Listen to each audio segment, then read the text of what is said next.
Alors prions pour remercier Dieu pour les Écritures. Seigneur notre Dieu, Roi de l'univers, nous te bénissons pour nous avoir donné la possibilité d'avoir parmi nous la parole de vérité qui a semé parmi nous la vie éternelle. Nous te bénissons, ô toi Dieu, qui nous a donné les Écritures. Amen. Alors ouvrons nos Bibles au chapitre 7 du livre de l'Exode ce matin. Faisons un petit résumé des chapitres 5 et 6 qu'on a vus les dernières fois. On a vu que tout ça est bien ordonné de la part de Dieu et on voit que les attaques qu'on va voir dans notre texte vont déjà attaquer qui? Dieu lui-même. Les premiers mots de Pharaon contre Dieu, c'est quand il a dit « Qui est l'Éternel? Et pourquoi écouterais-je sa voix et laisser aller Israël? » Donc, ça, c'est vraiment un précédent que Dieu lui-même, d'abord, et ensuite sa parole, sont toujours les premières cibles des attaques de l'ennemi. Ils vont d'abord vers la tête, vers Dieu lui-même. Et c'est le dénominateur commun que nous trouvons dans l'histoire et plusieurs sectes qui se prétendent chrétiennes, mais qui ont fait beaucoup de mal. Par exemple, il y a des gens qui s'appellent chrétiens, mais ils vont d'autre part nier la divinité du Messie. Donc, ça ne marche pas. Et d'autres encore, ils vont être plus subtils. Ils vont dire que bien Dieu est Dieu, mais que toi aussi, tu pourrais devenir Dieu. Et il y en a d'autres, et je dirais la majorité, qui disent que Jésus est vraiment Dieu, mais ils trouvent le moyen de dire qu'il était humain à tel endroit et diminue sa puissance, soit et aussi en le remplaçant ou en le mettant à égalité avec des saints qui ont vécu et à plusieurs traditions puis des coutumes qui ne sont pas dans la Bible. On voit que ensuite la deuxième attaque, c'est d'essayer d'invalider la parole de Dieu. Ça va toujours ensemble. Il commence par attaquer Dieu, l'ennemi, et ensuite sa parole. Et même Pharaon ridiculise un peu leur religion en disant qu'il voulait faire des sacrifices au Seigneur, que lui-même voulait faire ça. Il a dit aussi qu'il les a appelés des paresseux. Ensuite, il s'est assuré qu'ils seraient dispersés dans les pays de l'Égypte en enlevant la paille pour faire les constructions. Donc, ce qu'il voulait, c'est de séparer le leadership des gens qui sont là et les gens de Dieu lui-même. Et c'est comme ça que le chapitre 5 terminait. Et c'est à ce moment-là que Dieu, on voit ça au début du chapitre 6, a réaffirmé son amour et son alliance envers Israël. Et dans le chapitre 7, on voit Dieu en action avec des miracles parmi les plus grands qu'on voit dans la Bible. Du chapitre 7 au chapitre 10, nous allons voir 11 miracles, les 10 plaies plus la dernière, qui elle-même aurait dû suffire pour convaincre n'importe qui de la puissance supérieure du Dieu de la Bible par-dessus n'importe quelle religion, n'importe quel faux Dieu. Quand on va regarder dans ces 4 chapitres, on n'ira pas toujours verset par verset, mais regardons-le dans le contexte au complet. On voit dans les récits de ces grands miracles qu'il y a toujours un élément qui est amené dans la Torah, le côté humain, et spécialement celui qui écrit le texte. Donc après ça, Dieu lui a promis qu'il viendrait en action et sauverait Israël à travers l'Exode. Et il était pour commencer maintenant son travail. Et encore, on voit qu'à ce moment-là, c'est là que Moïse décide de commencer à se plaindre à nouveau. Bien, vous savez, c'est la 5e et 6e complainte depuis qu'on a commencé au chapitre 3. Et on voit que Moïse s'en vient meilleur dans ses excuses.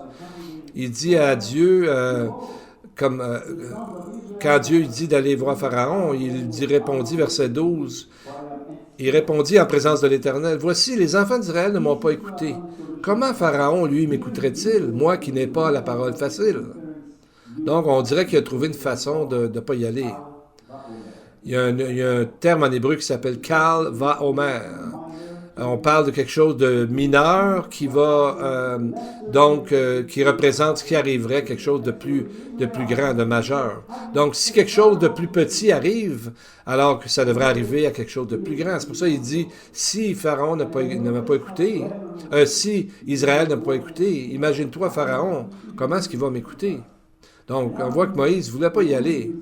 En plus, il utilise le mot unskilled, il dit je n'ai pas, moi qui n'ai pas la parole facile. Et c'est le mot je suis comme incirconcis de parole. Donc, un argument qu'il a déjà utilisé. Mais pourquoi utiliser le mot incirconcis? Bien, peut-être qu'il se rappelait quand sa femme savait circoncis son fils comme de force et puis vivait avec ça.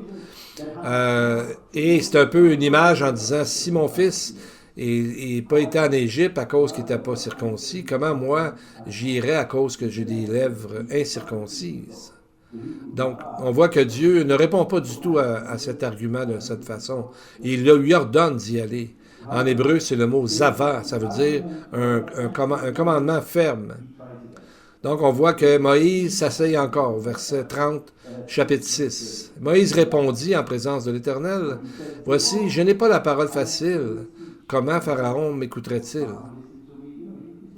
Donc, il répète la même chose. Bien encore, ça ne veut pas dire que son leadership n'est pas bon, mais ça veut dire que si Moïse ne s'était pas senti inadéquat pour le travail, parce qu'il a vu, il a compris l'immensité du travail qui c'est impossible à arriver à accomplir sans Dieu. Donc, il a compris qu'il ne pouvait pas se fier sur sa propre force, sa propre puissance. Donc, à travers ces plaintes, on voit que c'est un bon signe qu'un grand leader est en train de se former, parce que à travers ces plaintes, on voit qu'il reconnaissait qu'il ne pouvait pas s'appuyer sur sa propre force, mais seulement sur celle de Dieu. Et ça, c'est le départ d'un ministère qui aura du succès, en se fiant en Dieu. Donc, dans le fond, Moïse a réalisé son incapacité à le faire, et donc ça a mis sa dépendance sur Dieu et non sur lui-même. Et c'est à ce moment-là qu'on réussit. C'est pour ça il va aller vraiment voir dans cette section, il va aller vraiment vite, et on va le voir, il est comme un lion sans peur, et on voit qu'il est quand même un grand orateur, et tout ça à travers la puissance de Dieu. Il va devenir de plus en plus confiant, et c'est ce qu'on va voir. Même, il va utiliser du sarcasme quand il va parler à Pharaon, ce qui est pas n'importe quoi.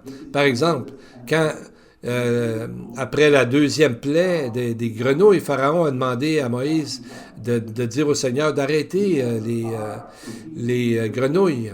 Après ça, il laisserait Israël aller. Et la manière que Moïse y a répondu, ça serait vraiment comme le suivant. Moïse dit à Pharaon, « Ben, glorifie-toi sur moi. » Ça a plus le sens de « À toi l'honneur de me dire quand Dieu devrait arrêter ça, les grenouilles. » Exode 8, 9. En hébreu, ça veut dire, tu sais, parle le premier, Pharaon. Et on voit que Pharaon, après que Dieu ait enlevé les grenouilles, il change d'idée. Il décide de ne pas laisser aller le peuple. Donc son cœur commence à s'endurcir. Donc on va voir dans la suite que Moïse savait parler. Parce qu'il a dit à Pharaon, quand Pharaon ne voulait pas, il a dit, allez-vous-en, mais laissez le bétail là. Et Moïse lui a dit, non, il ne restera pas un seul ongle sur le terrain. Exode 10, 26. Donc on voit qu'il y a de l'humour là-dedans, et il a osé lui dire ça. À partir de la 9e plaie, la patience de Moïse commence à s'épuiser, et son ton change. Donc, il a dit, il n'y a pas un seul ongle d'animal qui va rester dans ton pays. C'est beau de voir Moïse grandir en confiance et en foi dans le Seigneur. Comme Jésus a dit, Matthieu 10, 16, d'être prudent comme des serpents et simple et doux comme des colombes. Donc, ça reflète Jésus, comment il était. C'est ce qu'il nous demande de faire sur cette terre. Bien, on va commencer avec le chapitre 7 et les versets 1 et 2 pour voir comment tout ça commence. L'Éternel dit à Moïse, « Vois, je te fais Dieu pour Pharaon, et Aaron, ton frère, sera ton prophète. Toi, tu diras tout ce que je t'ordonnerai, et Aaron, ton frère, parlera à Pharaon pour qu'il laisse aller les enfants d'Israël hors du pays. » Donc, Dieu lui dit encore qu'il sera un Dieu, mais cette fois-là, pas pour Aaron, mais pour Pharaon. Donc, pas pour Aaron, mais pour Pharaon. Ouais. Et on voit l'ironie ici que plusieurs commentateurs juifs ont vu, mais d'autres s'imaginent que Dieu est tellement sérieux que non, ça se peut pas qu'il fasse de l'ironie, mais Dieu est un être parfait et il a sûrement de l'humour. Donc, on voit qu'il dit à Pharaon, qui se croyait lui-même Dieu, parce qu'on disait que Pharaon était le fils terrestre du dieu soleil Ré. Et alors, le Seigneur dit de dire à Moïse que ton Dieu à toi, que toi, dans le fond, tu vas être plus grand que le Dieu que lui pense qu'il est, ou le Dieu duquel il dépend. Et c'est ce qui est arrivé avec Moïse. Moïse, en ayant Dieu de son côté, a montré à Pharaon qu'il n'y avait rien de divin dans sa personne. Exode 7, qui est très encourageant pour nous, les croyants qui vieillissons. Moïse était âgé de 80 ans et Aaron de 83 ans lorsqu'ils parlèrent à Pharaon. Donc, il était pas mal vieux pour commencer un tel travail immense. L'argument, c'est que dans ce temps-là, les gens vivaient plus vieux. C'est vrai pour Noé et Adam et beaucoup de gens dans ce temps-là, mais pas autant de Moïse, parce que Moïse lui-même a écrit dans le psaume 90, verset 10, « Les jours de nos années s'élèvent à 70 ans et pour les plus robustes, à 80 ans. » Donc, si quelqu'un vit jusqu'à 70 ans et qui est assez fort, et même 80 ans, si elle a la santé, on voit que c'est comme un barème qu'on vit. Maintenant, si on vit plus ou moins longtemps, c'est juste du temps de grâce de plus. Donc, on voit la leçon, c'est qu'il n'est jamais trop tard pour commencer à travailler pour le Seigneur. Même dans le monde séculier, plusieurs personnes ont commencé tard. Michelangelo a commencé à écrire de la poésie et à faire des structures lorsqu'il avait 89 ans. Il a même fait le toit de la chapelle Sixtine sur son dos, sur des échafauds. Il avait 80 ans. Socrate a commencé à donner sa philosophie de sagesse à 70 ans. Et plus tard, étant très vieux, il a commencé à apprendre des instruments de musique. Platon était seulement un étudiant à 50 ans. Il a fait son meilleur travail après qu'il a eu 60 ans. Donc, le Seigneur pourvoit la santé et la force. Donc, quelqu'un a dit que si on travaille pour le Seigneur, nous allons vivre longtemps et en santé, qui va nous garder. Tant qu'il y a un ministère pour nous, Dieu va nous garder. C'est certain, c'est sa promesse. Et Dieu cherche des ouvriers, quel que soit l'âge. Jésus a dit dans Matthieu 9, 37, « La moisson est grande, mais il n'y a pas beaucoup d'ouvriers. » Et comment l'Hébreu nous donne l'âge des gens, ils nous disent... si on traduisait littéralement, ça serait Moïse, le fils de 80 années, Ben Shemonim, et Aaron, le fils de 83 années, Ben Shalosh ou Shemonim. Comme pour dire que tout ce temps de préparation et de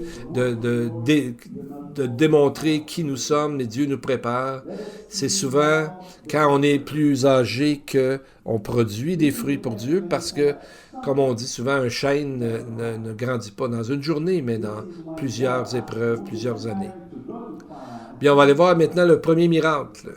C'est quand Dieu a dit à Moïse, à Aaron, d'aller à Pharaon et lui dire. Ils vont dire, Dieu dit, si Pharaon vous parle et vous dit, faites un miracle, tu diras à Aaron, prends ta verge et jette-la devant Pharaon, elle deviendra un serpent. Donc, comment savoir que ça va être un grand combat ici? C'est par le mot serpent qui est utilisé. Dans le chapitre 4, quand Moïse a pris la verge, le mot serpent était le mot un serpent Nahash, qui est un petit serpent ordinaire, et donc un peu comme ce que Ève a vu dans le jardin d'Éden. Mais ici au chapitre 7, le mot n'est pas Nahash, mais le mot est Tanin, qui ailleurs est traduit pour le monstre de la mer, ou le dragon, ou le monstre qui sera percé avant que le Messie revienne. Ésaïe 51, 9. Donc, on voit que Pharaon est en train de demander un miracle. Et c'est pas seulement un signe, comme le mot « hot » en hébreu, celui que Dieu a utilisé avant, mais le mot ici est « mophet », qui veut dire quelque chose de merveilleux et de supernaturel, un événement fantasmagorique. Et on va voir que Pharaon va être bien servi.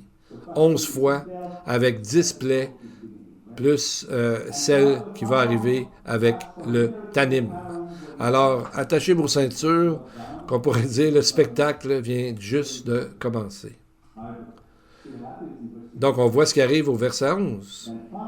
Pharaon appela des sages et des enchanteurs et les magiciens d'Égypte, eux aussi en firent autant par leurs enchantements. Donc, Pharaon demande un miracle.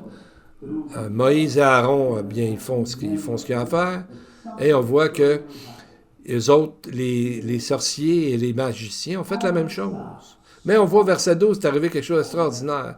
La verge d'Aaron engloutit leur verge. Et le mot englouti est bien traduit ici cette fois parce que c'est l'idée de dévorer. Balar en hébreu, qui est l'idée que avec une grande joie, avec une grande rapidité, avec une grande soif de dévorer l'autre. Imaginez-vous le spectacle que ça a dû faire devant les sages, les enchanteurs, les magiciens. Et il a été obligé de quitter la présence de Pharaon sans leur bâton, eux autres mêmes, parce qu'ils ont été avalés par l'autre. Donc imaginez-vous, ça montrait que leur pouvoir était vraiment inférieur. Et on voit à travers les signes et prodiges, en hébreu c'est le mot lehatim, qui vient du mot lahat, qui décrit une flamme de feu ou quelque chose qui brûle. À l'inverse des anges au ciel, rappelez-vous les séraphins qui étaient autour du trône de Dieu, et qui veut dire, le mot séraphin veut dire de brûler. Mais ces séraphins-là brûlaient de désir d'apprendre, d'être comme Dieu et d'être en présence de Dieu. Mais ceux en Égypte, c'est les mêmes mots, lehatim, pour montrer les arts magiques, la magie, les secrets des profondeurs de Satan qu'on dit dans d'autres textes. Donc eux autres étaient brûlants, tout ce qu'ils voulaient, c'est de causer le mal.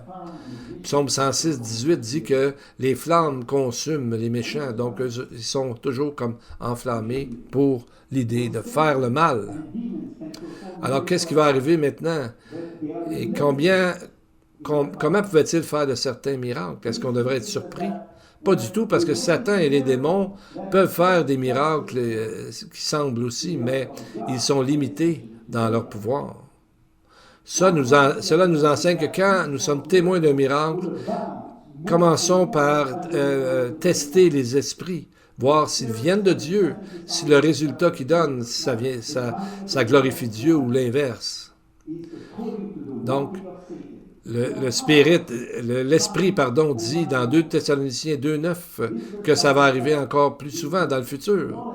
Paul dit, l'apparition de cet impie se fera par la puissance de Satan, avec toutes sortes de miracles, de signes et de prodiges mensongers, et avec toutes les séductions de l'iniquité. Donc, ce verset-là montre que l'Antichrist, qui est l'impie qu'on décrit ici, va utiliser toutes sortes de trucs, de magie et de choses qui semblent arriver vraiment pour vrai, comme les sorciers de Pharaon ont réussi à faire. Donc, des signes et des prodiges. Donc, cet Antichrist, cet homme-là, sera tellement charismatique. Et lui sera mu, c'est le diable qui le fera agir et donnera ses pouvoirs. Donc, et les gens, malheureusement, vont accepter ce fait-là. Donc, il y aura beaucoup de signes et de prodiges qui arriveront. C'est ce que le texte nous dit ici. Et on voit un bel exemple des signes et des prodiges dans les sorciers de ce qu'ils ont fait. Si on voit l'histoire, on suit l'histoire, on voit que leurs verges, leurs bâtons n'ont pas pu continuer, ils ont été avalés par les autres. Et ensuite, il y a eu le sang et les grenouilles. Ils ne pouvaient pas en finir avec ça, ils ne pouvaient pas les faire arrêter. Là même, ils ont dit ça, c'est le doigt de Dieu au troisième miracle que Dieu a fait, qu'il y a eu comme une poussière sur le pays, et à partir de là est arrivé des insectes. Donc c'est quelque chose qui ne pouvait pas créer parce qu'il y a eu une création là-dedans. Donc seul Dieu peut faire une création. Comme nous sommes créés de la poussière nous-mêmes. Donc Dieu est capable de faire ça. Et ensuite, nous avons les ulcères. Donc les Égyptiens étaient remplis d'ulcères. Donc quelque chose encore qui venait de Dieu. Les magiciens ne pouvaient rien faire. Verset 9, verset 11 du chapitre 9. Les magiciens ne purent paraître devant Moïse à cause des ulcères, car les ulcères étaient sur eux, comme sur tous les Égyptiens. Donc, ils ne pouvaient même pas se protéger eux-mêmes de cette malédiction des ulcères. Ça leur est tombé dessus. Et ce qui est fort aussi, c'est qu'apparemment que Paul va utiliser deux personnes qui on pense qui étaient parmi ces faux magiciens et ces sorciers. Janès et Jambres. Est-ce que ça vous dit quelque chose? Ces deux-là sont mentionnés. Et Paul mentionne ça en parlant des faux docteurs et des faux prophètes qui seront là à la fin de la vie de l'Église. 2 Timothée 3, 8. Et comme Janès et Jambres ont résisté à Moïse, ceux-ci de même résistent à la vérité, étant des gens qui ont l'esprit corrompu, réprouvés quant à la foi. Mais ils n'avanceront pas plus avant, car leur folie sera manifestée à tous, comme le fut celle de ceux-là. Pardon. Si c'était des magiciens, comme la tradition juive nous dit, ces deux personnes-là qui ont contredit Moïse, ont travaillé contre Moïse. Donc on voit que Janès et Jambres n'ont pas réussi à faire que les Israélites puissent quitter. Mais ils se sont joints aux forces démoniaques et ça a dû créer beaucoup de mal et de problèmes à l'intérieur de la communauté. Et c'est ce que Paul nous dit que font les faux enseignants, les faux docteurs, les faux prophètes dans le sein de l'Église. Donc, Paul connaissait la tradition avec ses noms et c'est pour ça qu'il en parle dans 2 Timothée 3, versets 1 et 2. Il dit, « Or, sache ceci, Timothée, au dernier jour il surviendra des temps fâcheux. Les hommes seront idolâtres d'eux-mêmes, avares, vains, orgueilleux, blasphémateurs, etc. » Une longue liste. Donc, si ces deux personnes sont comparées aux magiciens en Égypte, c'est parce que les deux ont été exposés à la vérité et à des manifestations de Dieu, mais en fait l'ont refusé. Les magiciens ont vu 11 miracles de toute puissance de Dieu et ils ont été exposés au message de la parole de Dieu par Moïse et Aaron, mais ils l'ont toujours rejeté. Verset 7. Paul parle de certaines gens qui sont des faux docteurs et qui apprennent toujours, mais qui ne peuvent jamais parvenir à la pleine connaissance de la vérité. Je trouve ça fort que Paul se serve de la tradition de ces deux personnes pour nous parler des faux prophètes. Parce que Jésus a dit qu'avant qu'il revienne, la première chose à laquelle il nous avertit, c'est qu'il y aura des faux prophètes qui diront « Je suis le Christ » ou « Je suis déjà arrivé » ou quoi que ce soit. Maintenant, si on regarde dans l'histoire, on voit le serpent. Et pourquoi pas un autre animal? Bien, le serpent est vraiment bien choisi parce que, comme je l'ai mentionné dans un message auparavant, les serpents étaient très importants dans la religion des Égyptiens. Le cobra représentait la déesse Wadjet et il croyait qu'il pouvait était tellement fort et qu'on portait des serpents au-dessus des yeux ou enfin on dessinait ça sur leur espèce de chapeau qu'ils mettaient de roi. Et donc il y avait vraiment plusieurs aussi de leurs bâtons pour marcher et pour le pouvoir étaient en forme de serpent. Mais on voit ici que les serpents sont vraiment sans aucun pouvoir devant la puissance de Dieu. Et on va voir maintenant le prochain miracle qui est en Exode 12, 12. Dieu dit, je passerai cette nuit-là par le pays d'Égypte, je frapperai tout premier-né au pays d'Égypte, depuis les hommes jusqu'aux bêtes, et j'exercerai des jugements sur tous les dieux de l'Égypte. Je suis l'Éternel. Donc, on voit que les Égyptiens, dans le fond, ça correspond à un seul verset que Paul nous les décrit dans un seul verset, dans Romains 1, 23, montrant qu'ils nient l'existence de Dieu. Ils ont changé la gloire de Dieu incorruptible en la ressemblance de l'image de l'homme corruptible, des oiseaux, des bêtes à quatre pattes et des reptiles. Donc, ils sont partis, ils ont vu des manifestations de Dieu, mais ils se sont tournés à adorer autre chose dans la création. Donc, à partir de l'homme, des oiseaux et des animaux à quatre pattes, etc., des animaux même qui rampent, comme on voit dans le texte. Mais on voit que dans la Bible, la guerre spirituelle qu'on voit là, ce n'est pas terminé. Premièrement, dans l'Ancien Testament, le Seigneur nous rappelle toujours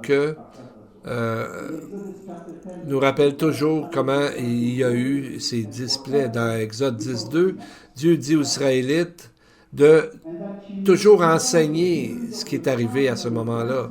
Exode 10, 2, Dieu dit pour que tu racontes à ton fils et au fils de ton fils comment j'ai traité les Égyptiens, quels signes j'ai fait éclater au milieu d'eux.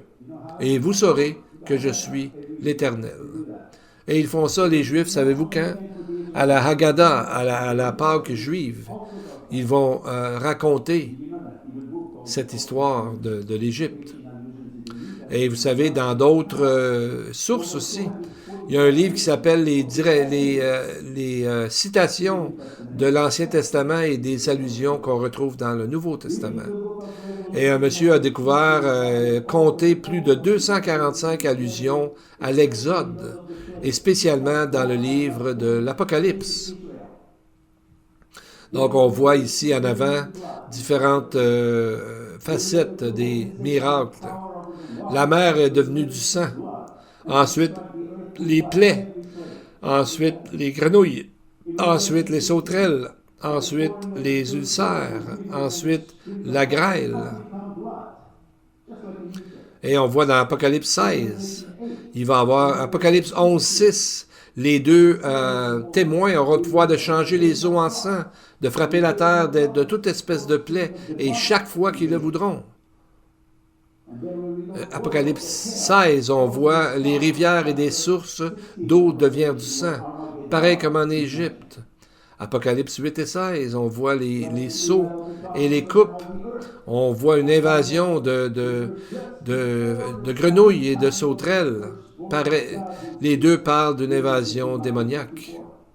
Et on voit dans Apocalypse 16 les ténèbres sur toute la terre, juste avant qu'arrive la seconde venue du premier-né de Dieu, Yeshua lui-même. Ce que nous a déjà dit Jésus dans Matthieu 24, les versets 24 à 29. Et finalement, nous allons voir qu'ils vont chanter à ce moment-là le cantique de Moïse et celui de l'agneau. Apocalypse 15, versets 3 et 4. Ils chantaient le cantique de Moïse, serviteur de Dieu, et le cantique de l'agneau en disant « Tes œuvres sont grandes et admirables, Seigneur, Dieu Tout-Puissant. Tes voies sont justes et véritables, Roi des nations. » Oui, l'Exode, c'est un texte ancien, mais l'histoire ne se termine pas dans l'Exode. Nous sommes toujours en train de vivre l'Exode. Nous sommes en chemin vers notre maison éternelle, la Nouvelle Jérusalem. Donc, pour nous, on va regarder la prochaine fois à travers les displays, plus en détail, et nous allons voir comment Dieu a une symétrie parfaite et qu'à chaque fois qu'il appelle à Pharaon de laisser aller son peuple, et ensuite Dieu, c'est lui qui va faire le reste. Et on va voir que Pharaon a endurci son cœur 11 fois de suite. Il ne change pas sa position. Comme il est écrit dans la Bible, est-ce qu'un léopard peut changer ses taches? Non. Seulement Dieu peut faire des miracles de nous changer de l'intérieur, mais avec une repentance, ce que Pharaon n'avait pas du tout.